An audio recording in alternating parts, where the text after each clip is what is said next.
All right. And now I am live on both platforms. Let me turn off the background music that is on the other platforms here. Give me one moment. Trying to be live everywhere. So let me know, everybody, no matter what platform you are on, if you are having issues with hearing me. Of course, I am so thrilled. No, I am live pretty much on, you can go over to X, my YouTube channel, my Facebook page, I believe it's the page order group, my LinkedIn. So if you want to, either wherever you are, you can put questions in the comments. I can see most comments. If you find that I'm not seeing your comment or question, if you can, you may want to just switch platforms, because I can see, let's see, according to StreamYard, I can see, and well, of course, hello to everybody. I'm waving at everybody I can over on Instagram. So let you know that I see you. Please definitely come in here. I'm so happy to have you here. You can ask me anything about urban planning, gentrification, the podcast, just, living life within reason. There's some questions I won't answer rather, but I would hope you would know that. So let me make sure. Let's see. For those of you who want to know where you can send me questions to, basically, if you're in the StreamYard link directly, if you saw it in my email, that's one of the best places to go, because then I can put it on the screen. And somebody has already put some wonderful questions on the screen. Those of you on Instagram, I can't do that feature, but in the future, since StreamYard has said that they've added Instagram, but I think you have to configure your screen. But either way, I will be here. And of course, if you want to watch this back, yes, there is a podcast. It is called Defying Gentrification. If you are on the newsletter, you have a link to it. Every newsletter I put out. And in fact, if you have my newsletter, you should have 2 reminders in your inbox, whether it's the LinkedIn version of it or if it's the Substack version. And of course, those sit and those are archived. So yeah, let me once again, so you can post comments to me if you're on YouTube. I don't have Twitch live, but yeah, if you're in the StreamYard room, if you're on YouTube, some of LinkedIn I can see. Since I have Instagram up on my phone, I can see your comments there. And I want to say good morning back to Urban Beginnings in a different time zone. And also y'all who are in the different time zones, I really appreciate y'all joining, especially those of y'all on the West Coast. I know it's still a little early for y'all. Y'all are getting your day started with me. So yeah, my LA, Vancouver, Seattle folks, if you're on here live, I appreciate y'all so much.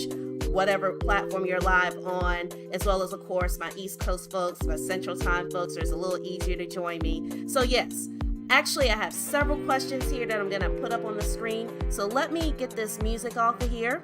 I had it on here just to make sure as y'all were coming in the room, y'all had something to see and look at. And of course, I'm thrilled to get back to being able to do things like this. So yeah, okay, music should be gone. You should just be hearing me. Once again, if wherever you are watching or listening, if you're watching on replay, if you're on YouTube, hopefully I'm not echoing where you are. Let's see. Let me refresh my YouTube page to make sure that I am talking on YouTube.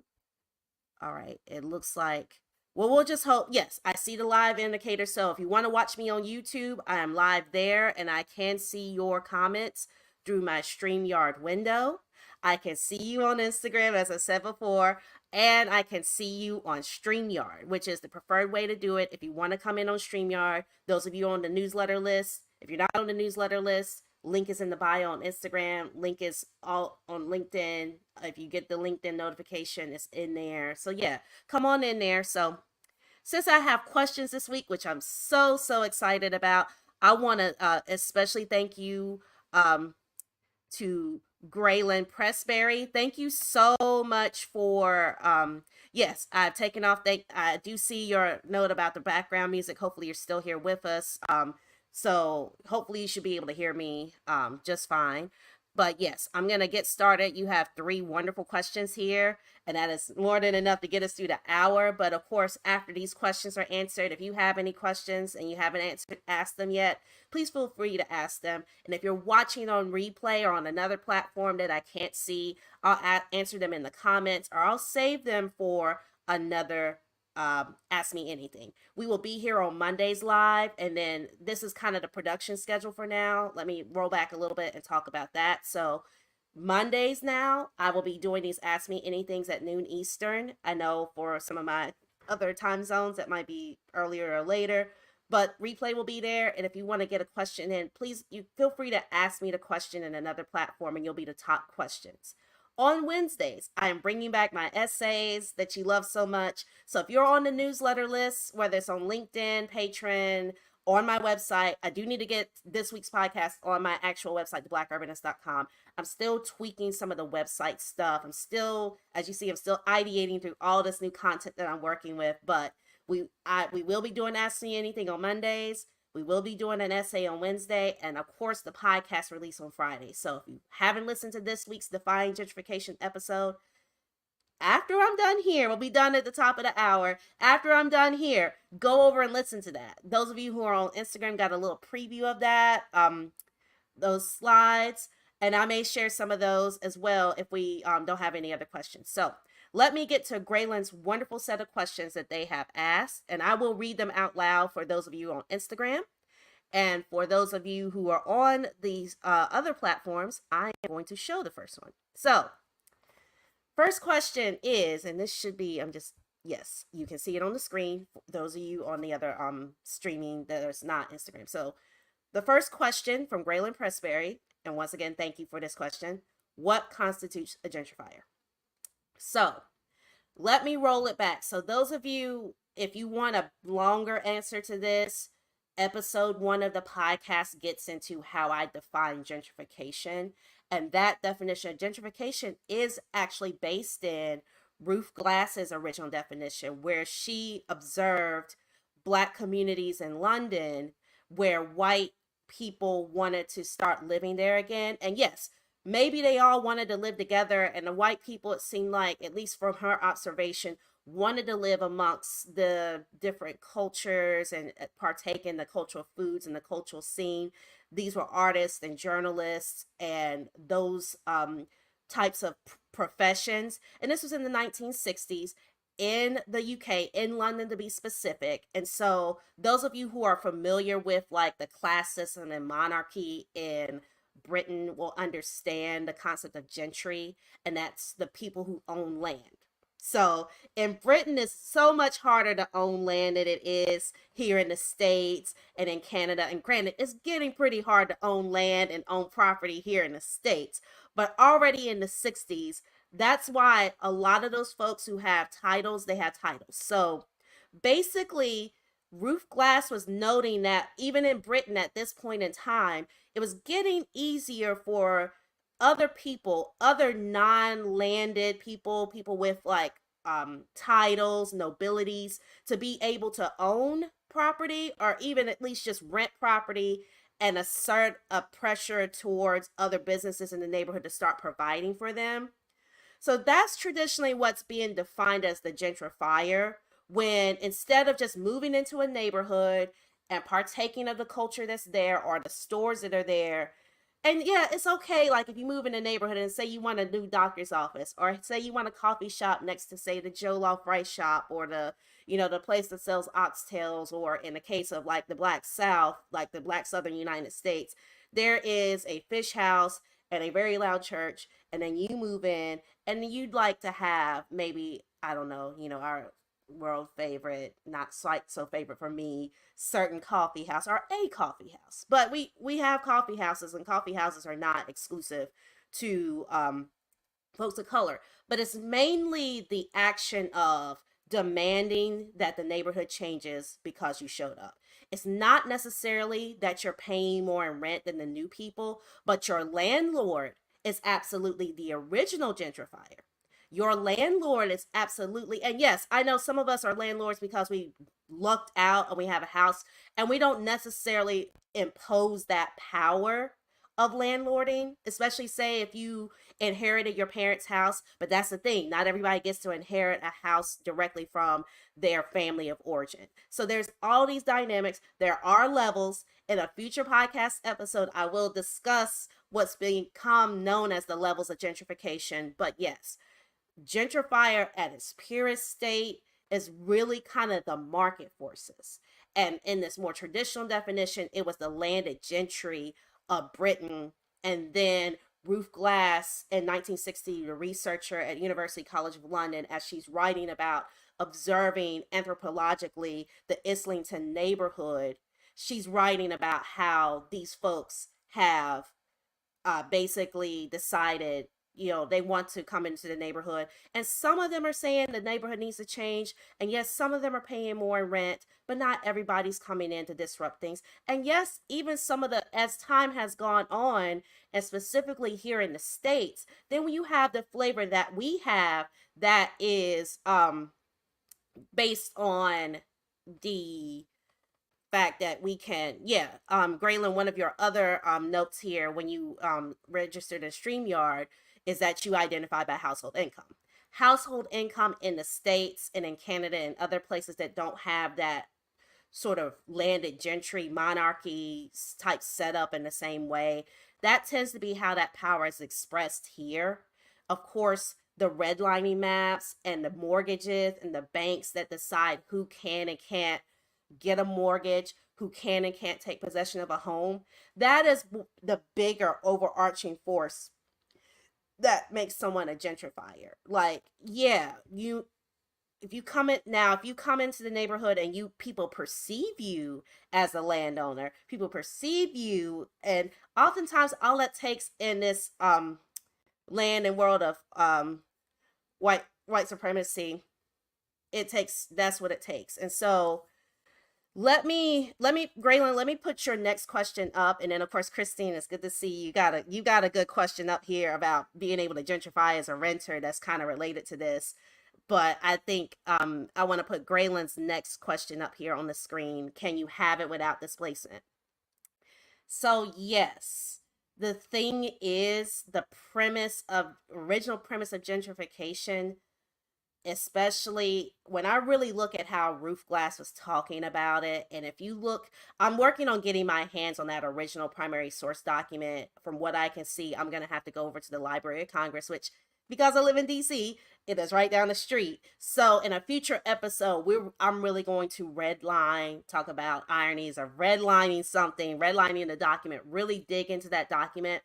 But if you go to the episode 1 show notes, if you go to Apple and Spotify have those show notes available, as well as the Zencastr link, which I'm actually going to try to post into the comments, and hopefully this will ping out to other places.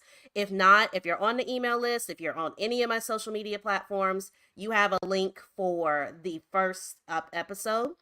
And of course, I want to welcome all my Instagram people. We're talking, ask me anything about like gentrification, which is the subject of my podcast. And so every Monday we will be talking about things that are gentrification related. It could be like real estate. It could be urban planning. It could be like just what's going on. Why is my rent going up? And then it could be anything else. Hi, cousin. Over on my Instagram. So I'm live on Instagram. I'm live on all the other platforms that allow me to be live in a horizontal format. And then I have a StreamYard set up here. And I do have some questions that are available. And I am posting now a link to my podcast where I have some resources that I've linked into my it looks like if you're on Facebook, if you're on StreamYard, and if you are on Zencastr, like you can get to that. If you've listened to the podcast at all, in the show notes, reference document to the original curved article. And I think I'll try to drop that into the comments before we end today, so that way you can read for yourself to decide if you can truly have gentrification without displacement. Now, I am operating my show and my premise of my show right now on the premise that displacement is going to happen, because the idea is that, some people can't pay the new rents. Some people are being evicted for the sole purpose of getting new rents. or the landlords getting higher rents, and in some cases lower, but then that's kind of the opposite direction. And yes, I it's interesting because when you have this gentrification without displacement, often is because local governments have enacted laws or provisions, like the one that I'm under is inclusionary zoning. This is something that a lot of major cities are doing, including the District of Columbia and even some of the surrounding municipalities that are county level that have a lot of urban development, even though they may not have incorporated towns or cities or a major city. You see that, of course, here in the DC metro region, where Montgomery County, Maryland, and all of their urban neighborhoods that we know as the towns, the Bethesda, Silver Springs, but at the county level, they have inclusionary zoning.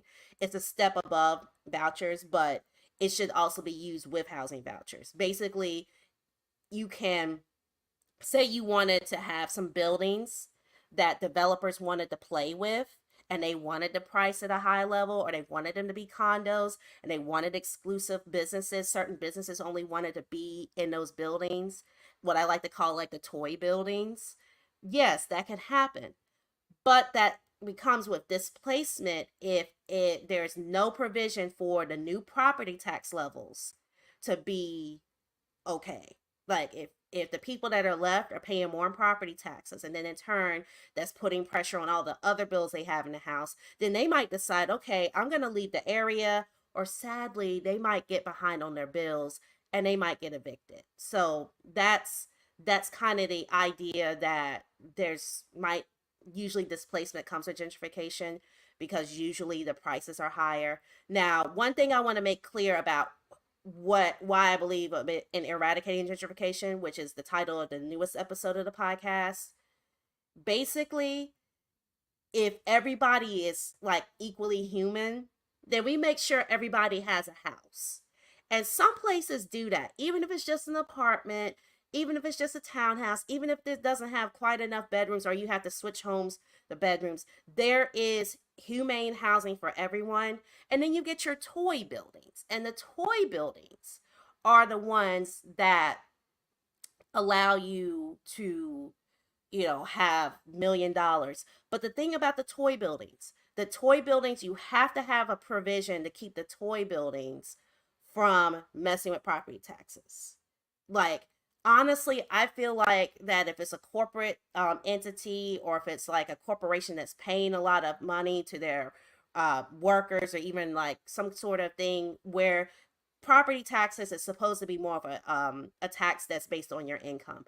We know that that's not necessarily the case. For many people, it's like your sales taxes. You get hit at the cash register, or many people don't make enough to pay property taxes at the bottom end.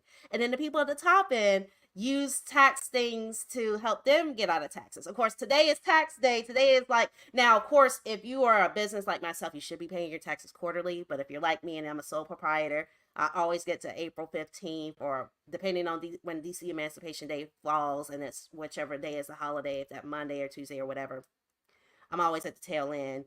And that's one of my goals I'm getting. I'm getting an accountant because now that I realize what this really means and what gentrification really means and where I'm sitting in it, that's made me think about a lot of things. And this is a perfect segue to go to Christine's question. This is a good one. This is a great question. Is it possible to be a gentrifier as a renter? So, I think there is a measure, like when we look at the culture, and especially as the term has evolved in the last 60 years that it's been in use in the English language. Now, I would love to hear from some of my Spanish speakers, especially those of you all who are in um Ciudad de Mexico, or any of the other places that are Portugal, or any of the other places that are targets for expats from the States and Canada, and anybody else who's chasing a lower cost of living. Like, you can afford to, these are the folks that are digital nomads. You can afford to pay taxes in two countries, or you're looking to maybe even test out and maybe renounce citizenship in your home country and go to somewhere else. That's a factor, of course, if you are living in the States. Like, if you go live somewhere else for a little while, You still have to pay your taxes. So I know I've been on taxes today, but it is tax day. And of course, to answer this particular question, is it possible to gentrify as a renter? Yes and no, because it depends on your gentrifying as a renter is happens differently than gentrifying as an owner. And usually an owner kind of has to back you up to be a renter gentrifier. Like, because as a renter, yes, you could be paying rents higher, you could be demanding certain commercial businesses go away, and in that demand of a commercial business to either go away, either you're not patronizing the local business, or you're the one that's calling the city, whether it's police departments or you're calling code enforcement. You can't be a commercial gentrifier because you're exerting a power and you're telling this business that, hey people, we don't want your businesses here. We live here now, even though we're at the mercy of our landlord. Our landlord could double our rent. Like, we could afford 2,500 rent, but if they double us up to $5,000, then we're gonna try to move too. And then we might be out here on the streets with you too. But right now, you're loud, you're stinky, you're the I'm not a kid person, so the daycare and the kids, like, to me, that's where renters get looped into the gentrification cycle. Just like I've said, if those of you who listened to episode 3 and saw the little graphic of episode 3 on the on my Instagram that I posted earlier today, that that is where it kind of gets muddy. Now, I want to shout out the work and give me a moment. Instagram folks, you might want to like sign up for my email list or go to one of the replays for this link. But I do want to shout out the Small Business Displacement. It's an organization that's based at the University of Maryland, and they are working with businesses. Uh, Anti-displacement. Yeah, I'm going to drop that link into, for those of you who are watching on any of the horizontal feeds, those of you who are on Instagram, you can look up Small Business Anti-Displacement, or you can go to antidisplacement.org. And, ooh, I'm about to put, Christine, I'm about to put your comment up here for people to see, if you don't mind. So, because that's another, yeah, renting in a trendy neighborhood. But here's the thing, like, it did who decides if it's trendy or not? Like, often we are advertised to, and yes, even us as black folks, queer folks, folks of color, what one or two things are happening. So if you're in an IZ city like I'm in, like literally those of you all who know me know that we live in the District Wharf. We live in the District Wharf on IZ. We have a small housing voucher. We still pay some form of market rent, but then it's discounted. And yes, we get the benefit from all of the stuff that's going on down here. I could get off this live, go right downstairs, and go right to CVS. I For the first time, those of you who are in DC and been to Colada Shop, I went for the first time. I know it's one of those trendy restaurants, but I liked it. And I'm very discerning about food. If anything, I feel that food loss. I feel that loss of food businesses acutely. Many of y'all know I love my fiber crafts and I can't get to them that easily. I wrote that article in Resident Urbanist about that. I wanted that to be my first article on Resident Urbanist because that is the one reason I get in my car. But yes, one of the ways that we can disrupt the gentrifier cycle, especially though as we're sitting in this equities position, especially as many of us are getting access to capital, access to neighborhoods. Neighborhoods are like advertising towards us, especially after 2020. I started to see even more black and brown people in apartment ads in high-end neighborhoods. And of course that works when your city has when these big name apartment buildings will take a Section 8 voucher. And in some places they are mandated to take Section 8 or do the IZ provision where they base your income based off on what your income on taxes was the previous year. So yeah, trendy is marketing. And of course, y'all know that marketing is one of my other disciplines. And so I don't know necessarily if the trends we as black folks and even people now, I will say yes, trendy, we do see trendy in our Chinatowns, Koreatowns. We see trendy, of course, with Latin American food stops, like those areas, like the word of mouth gets up. I do feel like word of mouth for our black businesses feels different. And I would love for anybody else who's seen that phenomena, that sometimes our word of mouth is different. We have been very pointed, especially in the last 4 years, to support these businesses, to not just support them by going to patronize them, but when we see them having issues, or if we see that they need capital, or if they need equipment, or their staff needs help, or if they need like business training, we're doing that kind of holistic help. And so that's where the defying gentrification comes in, because they didn't expect us to be walking in some of these trendy neighborhoods. They thought the trend was going to be that they were going to use us, but thanks to laws like inclusionary zoning, and thanks to housing vouchers, and thanks to places around the world like Vienna that just go ahead and build a bunch of middle class apartment buildings, provide amenities, maybe not high end stuff, maybe not hardcore luxury finishes or everything, but it's humane. It doesn't have mold, it doesn't have mildew. It's located near public transit. The public transit's clean and regular, and it's maybe it's even free, because guess what? That's also provided. So, and then you have that, and then you get to have your little bonus businesses. You get to have like I love Philippe Chow, but I also love going to Chinese businesses, Chinese food restaurants that are in regular neighborhoods. I love going to the Jesse Taylor booth as much as I love to go to Horace and Dickey's, and of course having a vehicle I can get there, and that is that whole sort of like thing around the trendy neighborhood. So yeah, those of you who are just joining us, who may have been in and out, yeah, I would love to see your questions. I'm going to try to pop around to see if there's questions on other apps that I can't see. The best way to get questions on the board, if you, especially if I'm already on the live stream, I can see them if you put the, let's see, let me, sorry about that. I went over to YouTube and I turned it down so I could hear y'all both. So yes, so far I don't see any other questions for those of y'all who are on the YouTube thread. I know many of you might be on LinkedIn. Let me see if there's anything on LinkedIn. And if you want to get questions on the screen, what it looks like, and I'm still figuring out kind of the mechanics of doing these live streams. I would love to see I would love to see StreamYard automatically put captions in. I guess AI is not that sophisticated yet. AI is doing a lot. It is really doing a lot. But it is not there yet where my questions, my speaking captions are on the screen.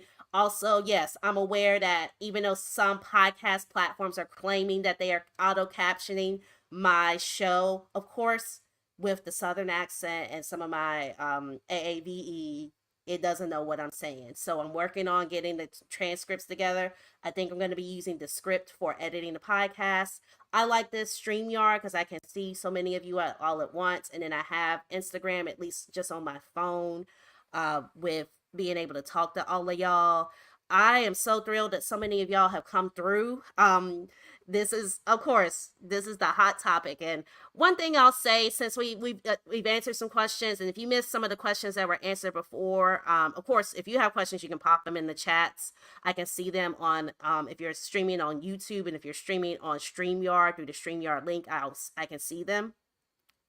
And also, if you want to leave questions for later, if you want to watch this back and you want me to answer something next week, I'm happy to put it in my queue, and I'll throw it up there on the screen. I'll post that comment and I'll put it on the screen for next week, so everybody can see that. And then what I will put up on the screen, since I can, that's one of the things I like about StreamYard, I can show things. So earlier, just maybe about 5 minutes ago on the feed, I talked about the antidisplacement.org.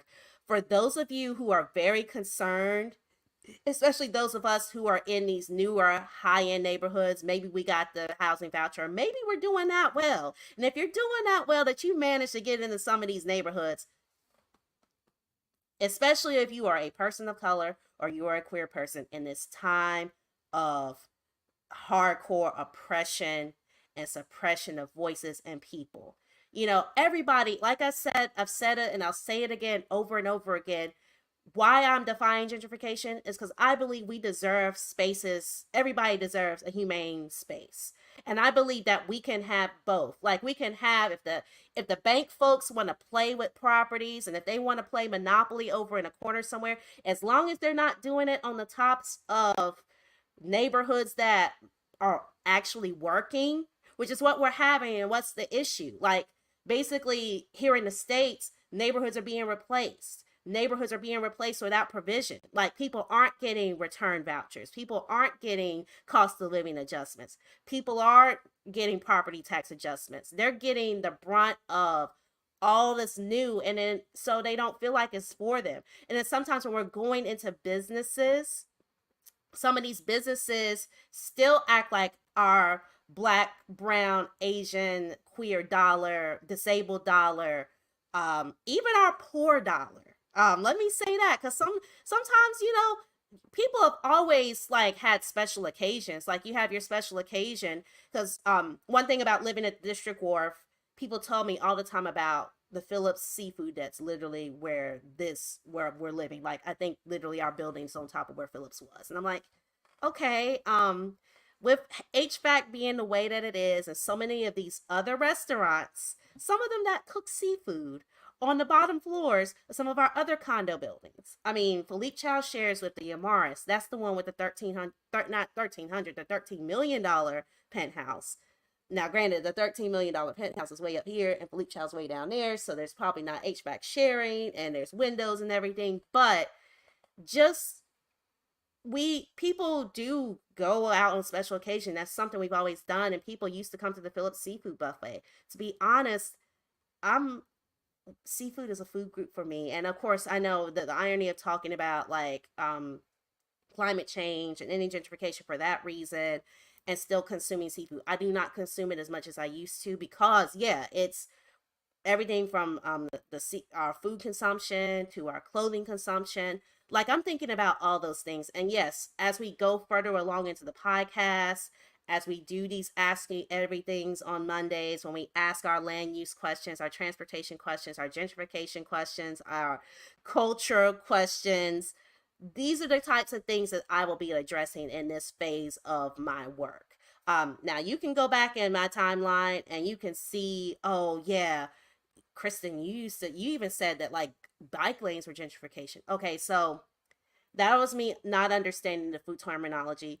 For the longest time, I did not want to believe that gentrification could be ruinous to us. But if it is applied wrong and there is no provision, we're not making sure our seniors have housing. Because, like, why are we expecting seniors on Social Security fixed income? They've worked as hard as they could. Not everybody's Social Security is equal. Why are we expecting them to live on the street? Why are we putting our seniors at the and our and I'm saying seniors in that I'm thinking about our black elders who went through everything. Many of our black elders were alive through segregation. They tried to get houses way back, and they're facing some of the things that we are facing now because we have a shortage of built housing that is offered at the price range or offered with a voucher or offered with inclusionary zoning based on your income. So, you know, if you want to get a few little coins out of us, you get a few little coins, but it's not killing our budget. It's not eating up more than 30% of our income.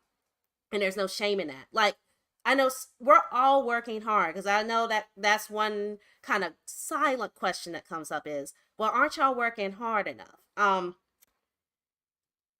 If you haven't talked to a millennial or a Gen Zer that's been trying to get a house, especially if they're not a six-figure household, and even if they are minimum six-figure household, any credit issues, and people are like, oh, well, you can fix your credit in 90 days, but some of us don't have 90 days. Some of us are so overwhelmed, and I'm in that boat. It's been tough to like think about home purchasing. And of course, I know y'all, once y'all see this, I know y'all are going to send us offers and everything. Trust me, we are working with people. We have a realtor. We are in the loop.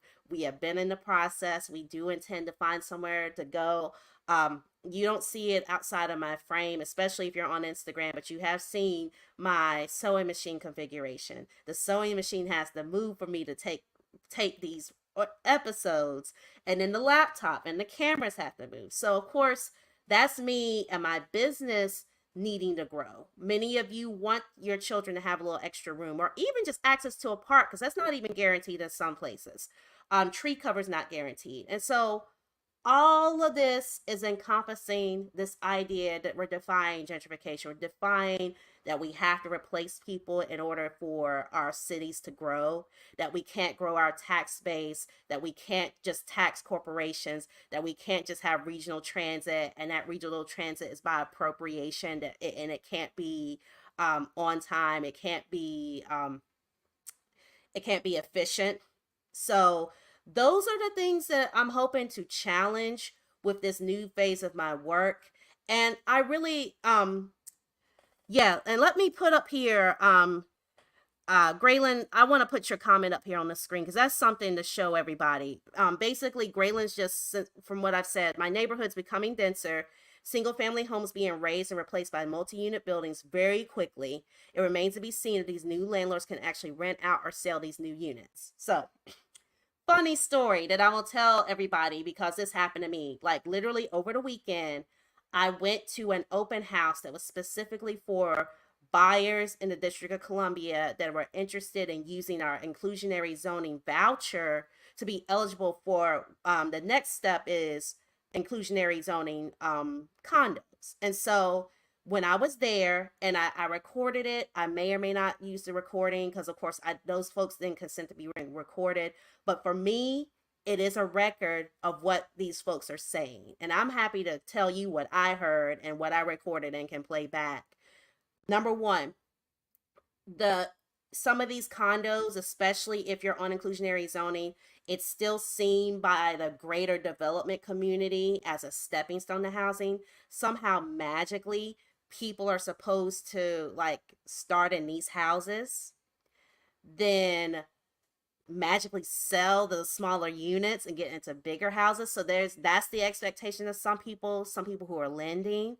Um, I'm not sure if this was a realtor or just a sales agent. This is a brand new building, and some of the brand new buildings, instead of having like actual realtors, they have like actual sales agents, and some of them are licensed realtors. Sometimes they're just like representatives of the developer. They were shocked at so many people. Like there is about 60 of y'all who are watching across all platforms, and there's at least one person, but there's been a lot of people who've been live on the Instagram. Imagine if all of us today who've been watching this live stream and who are watching right now came to this place and you found out, you get there, there's like 6 apartments left. 2 of them have 2 bedrooms, and only one of those 2 bedrooms I believe was like accessible. So if you had I saw some folks there who were using wheelchairs, and they were saying, hey, the poles, they did give us a peephole, they gave us a lower microwave, I can reach the stove, I can reach the handles on the fridge, I can actually use my balcony because all I have to do is open up my door and I can roll out onto it. But I doubt very seriously that those folks in those wheelchairs could turn around on that balcony. The bathroom with the railings was not the roll-in shower one, and the roll-in shower one, which we almost have a duplicate of the roll-in shower in this building. They basically use the same person built the building I looked at on Saturday and the building I'm in now. They use the same Kohler fixtures, different colors, different finishes, but I know I can roll into my shower, but there's a little bit of a bump. It's a glass door, and there's really not a lot to hold on to. You have to install your own railings. And we know, those of us who have used suction cup railings in our showers, we know we are crossing our fingers if those things are going to work and work well. And so those are the kinds of things you're seeing. And those are the kinds of things that we're expected to take as new homeowners. And we're expected to just do the starter home thing through these newer buildings and new multi-dense buildings. So for my developers who are watching and are like, Kristen, but we need to make the pro forma work. We got to make the money work. We got to make the money work. So that's why I know so many of you all who have been involved in code review and form-based code review and all those things keep putting that pressure on your municipalities as much as you can. Obviously, take your breaks, because I know for a lot of y'all, it's almost broken, y'all, because so many people don't understand that you absolutely have to have housing at every income level, or otherwise, you're going to have other social issues. People are not making that connection that crime is going up because people are afraid that they're not going to have money. Right now, one of the controversies here in DC is that, yeah, kids have been stealing. It's been kids. Kids have been stealing cars, iPhones, etc. What we've learned is that even though we have a youth employment program, it's only in the summer. I think the year-round version has not been funded. So yeah, we have budget. A lot of the budget changes we've had, where our district budget's not funding some of these same programs in the same way. And it's not like people don't need the money anymore. They decide to go. That's why thefts and things are up, because people are trying to make money. And imagine if we had, even if you want to build a luxury building that's for your luxury clients, where you get that $13 million penthouse, we absolutely, and I'm so glad, and I'm going to try to go over to that Urban Institute report. Some of you saw this. Jonah Freemark just released it. I think they also worked on this report, where they said, and actually, I think, well, y'all know I tweet so much. Sometimes I can't find some of my, nope, it's right here on the front page. So I'm going to take the antidisplacement.org link down. But if you're interested in and concerned about business gentrification and how you can be a positive force to make sure legacy businesses stay in your neighborhood, that is one way you can do it. And if you're more concerned about having legacy homes and the new homes being affordable, definitely take a look at this. And actually, I put it in my comments, and yeah, I'm gonna put it on the screen here for those of you who are watching in horizontal formats. This website goes directly to the recent Urban Institute report that calls definitively for two-pronged strategy on either end. Yes, many jurisdictions, many neighborhoods need to allow housing. They need to allow the type of housing that Graylin was just talking about on the screen. It's great that we're getting two duplexes, triplexes, fourplexes, sixplexes, even eightplexes. And they can make them look like, if you're so pressed about what it looks like on the exterior, if you've been to some places, they do those revival things. They don't all have to look like the little square boxes. Of course, there's that joke that the square box is like the gentrification, like architectural vernacular. It's only that because, yeah, the developer got the approval.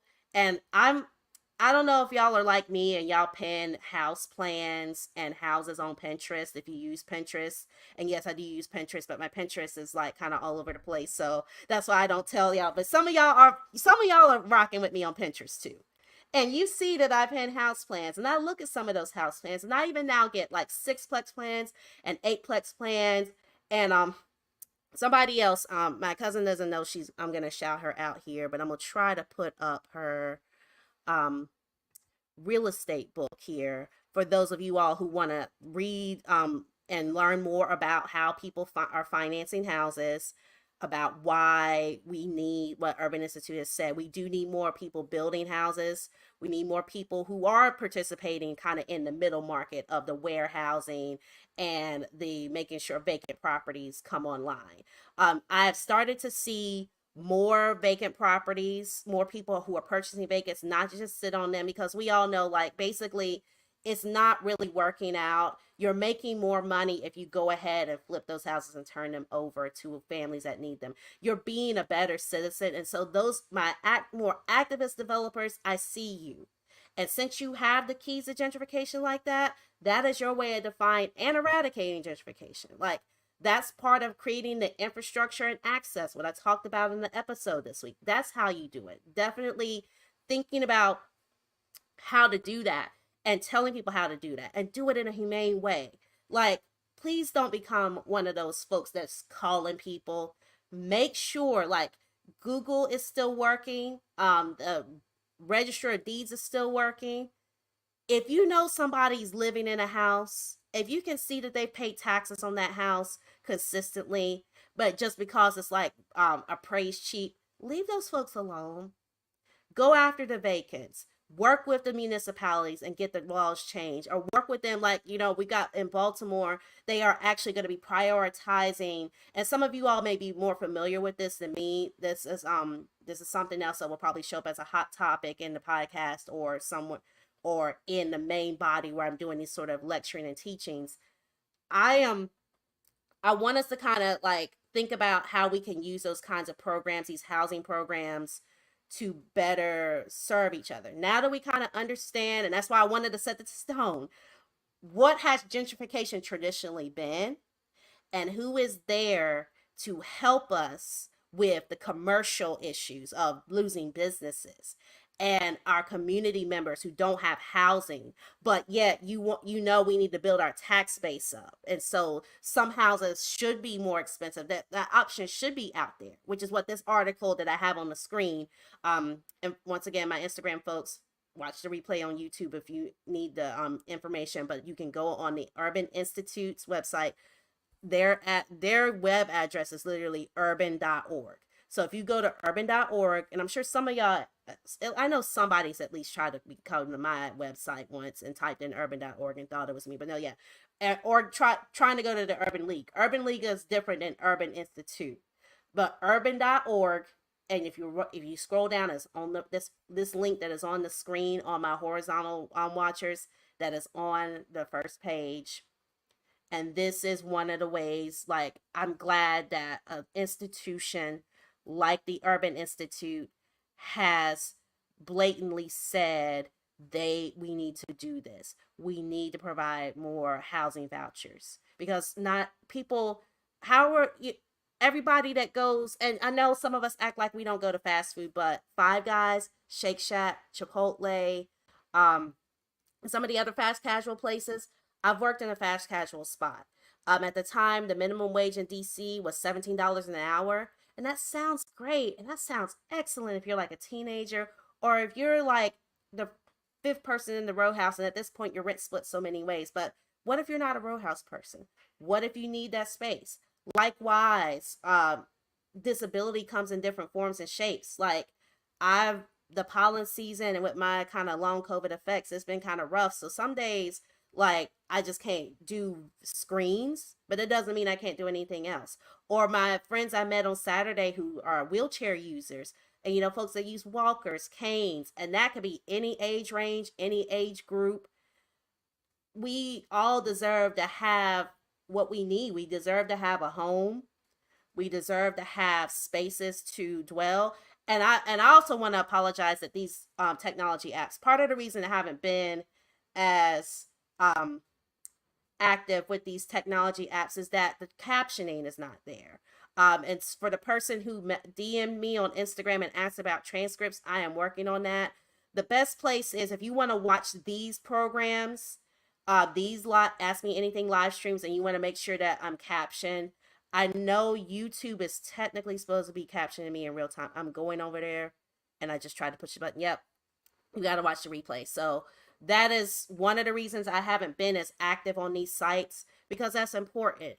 But for those of you who can get this message today, and there's a lot of you, there's 72 of you on the horizontal feeds across all feeds, and I am appreciative to every last one of you.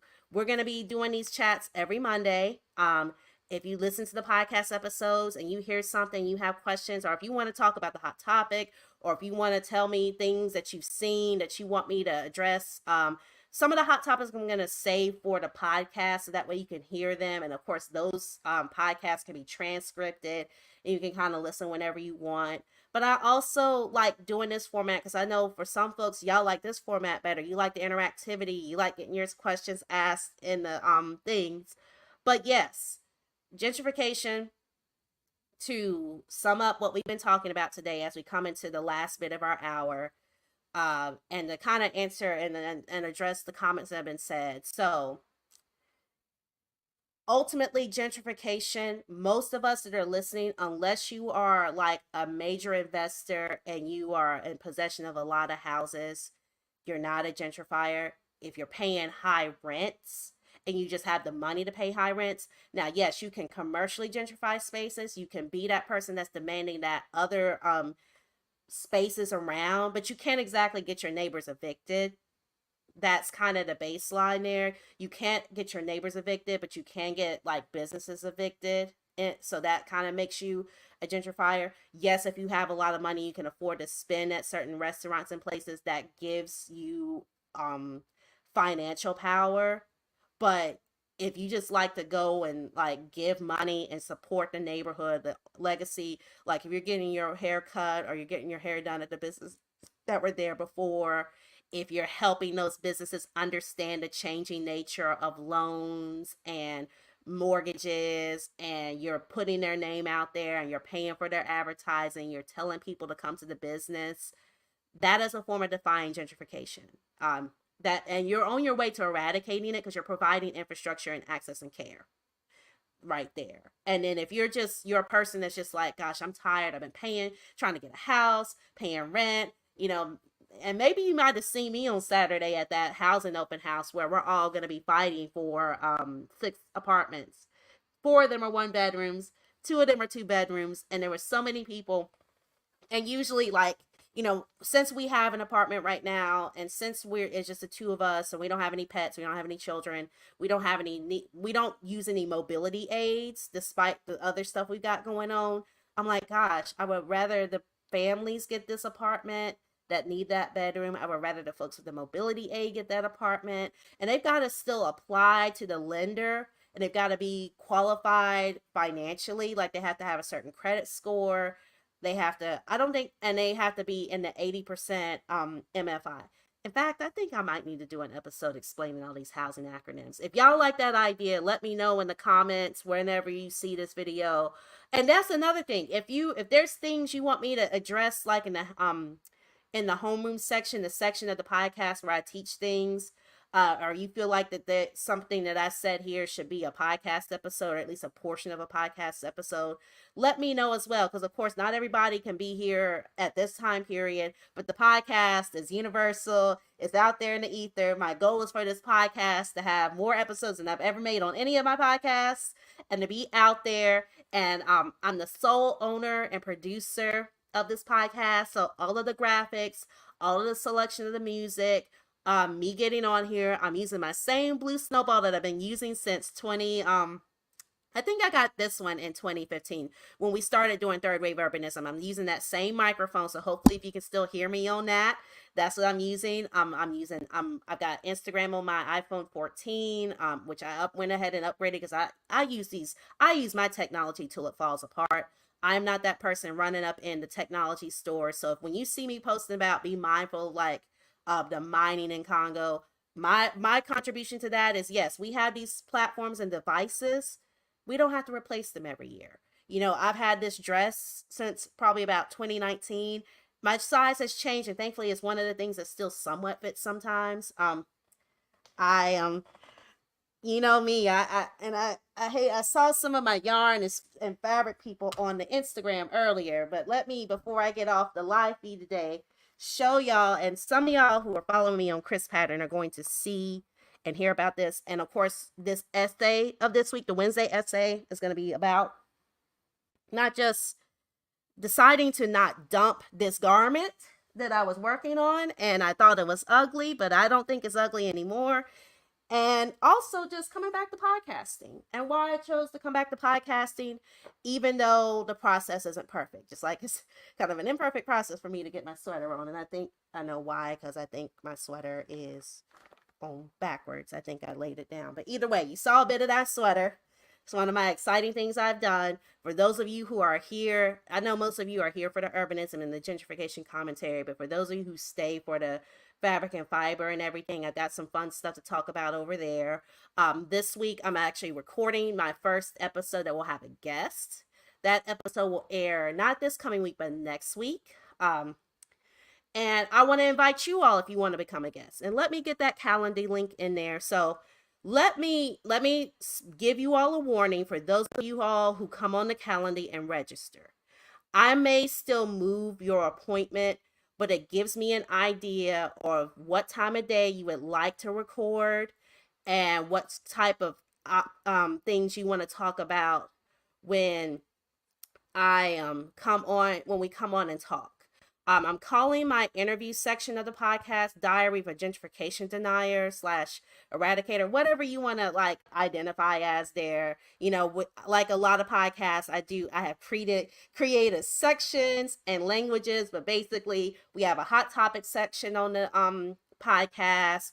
We have sort of like this, like I do this kind of lecturing and, you know, explaining concept segments, and then I'm going to be alternating the explaining concept segments with interviews. Now, depending on what kind of episode it is, the length of the episode may be longer. With my explaining concepts episodes, those tend to be under an hour. So those are great quick listens for those of you who are commuting. And if you haven't checked it out yet, or if you've been hesitant to share with people, especially if they're not fans of long podcasts, my goal is not to have long podcasts. If anything, I did that and I realized, you know, y'all weren't listening. And I love that. I love having the interaction since I do be in the house still. I'm actually gonna for those of you who want to join as a guest, um here is the Calendly link to join as a guest. And so and likewise, if you're corporate person, I would love to have you come on. Like I'm welcoming y'all, any of my developers, realtors. I know realtors, y'all have to be very careful about how y'all talk about some of these things, but I'm very pleased to see that the realtors are doing some DE&I work and continuing to do that. Or if you're just an average person and you're just like, you know, my rent's too high, I'm an artist, I'm a crafter, I work at Burger King, I work at Five Guys, I work at a factory, I work at Amazon in the warehouse, I work at Walmart. You know, I'm a parent of children and I'm navigating these systems.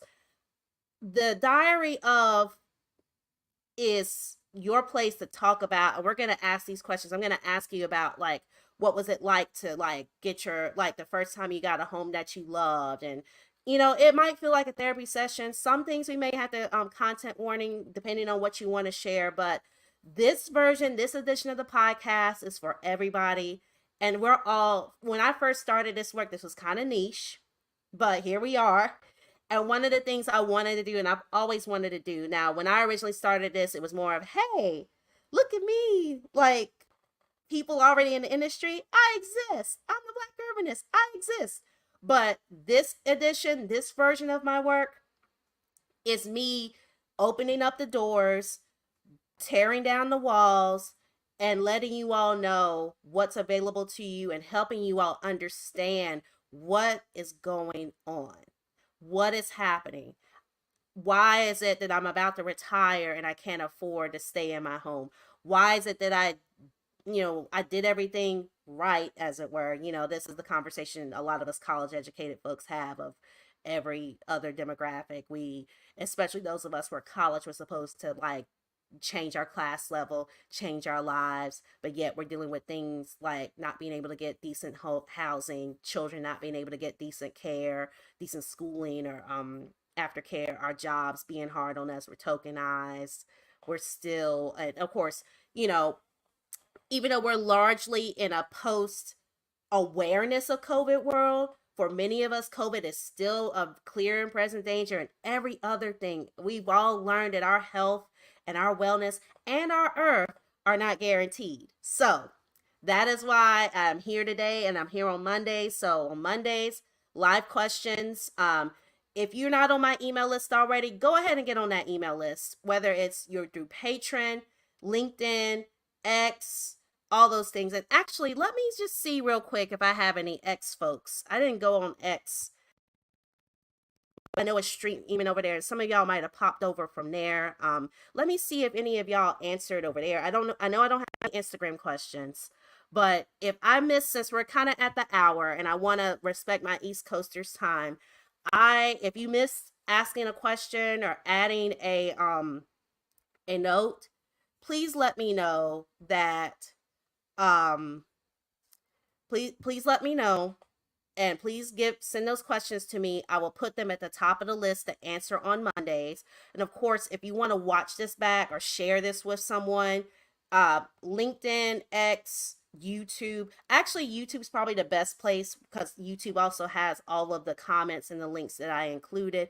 YouTube, once I'm done talking, will allow me to put captions on. I think LinkedIn may already caption in real time. I think their AI is so sophisticated. They are picking up on some of the words that I'm saying. So, this is kind of what I'm working with. But of course, I'm still ideating, but I think this is going to be the schedule. And one other thing, those of you who are wondering about the course and the fellowship, if you are still interested in that or interested in a portion of that, or if you're interested in having that being brought to your organization, I am going to be talking with a couple of organizations to maybe license that course, and they'll be joint administrators of that course. I'm also working on some other in-person collaborations throughout the year. Even though I'm still taking a lot of mitigations, because yeah, right now my head is just I've enjoyed being with y'all today, but I'm gonna take a little rest, get some lunch, um, rest my voice. And I just want to thank everybody for coming through today. Once again, if you, many of you found me through social media, but if you're brand new to me, if you've never met me before, if you want to know what's going on with me and who I am, go to theblackherbalist.com. That is the most comprehensive place of like my history of talking about these topics. Theblackherbalist.com. I'm at Black Herbalist. Those of you who are streaming on Instagram, you know that because that's where you are. But the Black Urbanist YouTube channel, if you found me there. Many of you who are in the StreamYard, and if you want your questions on the screen, I think the best thing to do is just to register through the StreamYard link, but I'll make sure that there's a new StreamYard link that'll go out. If it's not out today, it will absolutely be in Wednesday's newsletter, and you'll start to see it around Wednesday, and you'll be able to save this to your calendar, put this on your calendar, that I will be here answering questions live in the noon Eastern hour. And yeah, I've enjoyed this. Share this with your friends. Take care of yourselves. And as I say at the end of the podcast, of course, I know some folks are coming in and out, but we're kind of wrapping up right now. Definitely watch the replays and do everything that you can to defy and eradicate gentrification.